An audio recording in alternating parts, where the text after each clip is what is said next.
Баршаңызға қайырлы күн. Есімім Бақыт. Каналыма қош келдіңіздер. Біз бүгін мынадай платочный вязанияны қалай шовсыз, яғни тікпей, қалай айналдырып тоқимыз. Соған лайфхак көрсететін боламын. Теріс тоқып келе жатасыз, бір қатар оң тоқыдыңыз, енді келесі қатар теріс тоқисыз.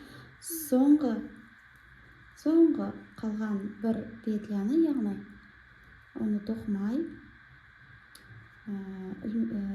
спицемізға іліп аламыз.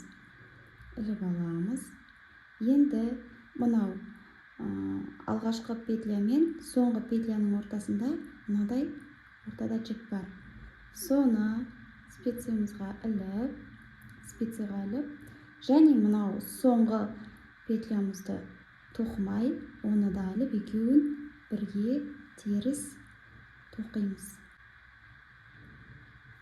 Сонда мынандай нәрсе шықты. Енді оң тоқимыз, бір қатар оң тоқып шығамыз қайтадан.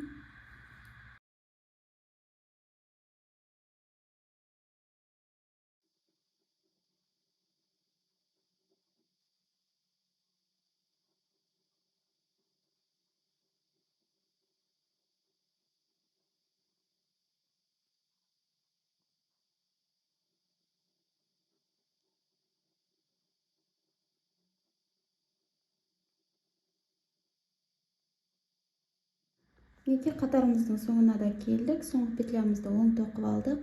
Енді келесі петля бізде теріс тоқылады. Осылай теріс. Көрдіңіздер ме? Екінші узор бізде екінші дорожкамыз шықты. Яғни оң мен теріс тоқу арқылы, бірақ теріс тоқығаннан кейін қалай екі жіптің арасын шовсыз қалай қосамыз, сол лайфхакты көрсетіп жатырмын сіздерге.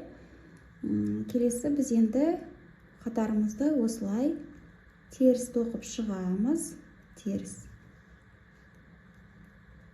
Осылай теріс тоқыған кезде бізде мінекей мындай дорожка пайда болды.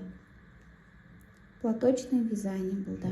Үш жағынан қарасаңызда, мінекей екі жіпті бір-бірімен қалай жалғадық білінбейді. Үш жағынан да және сыртқы жағынан да мінекей. Бізде негізі мынау қатар, бірақ бұл білінбей тұр мінекей. Қазір барлығымыз мынау екінші қатарымызды, яғни теріс тоқып шығайық. Қатарымыздың соңына да жеттік. Қатардың соңында ең соңғы петлямыз бар.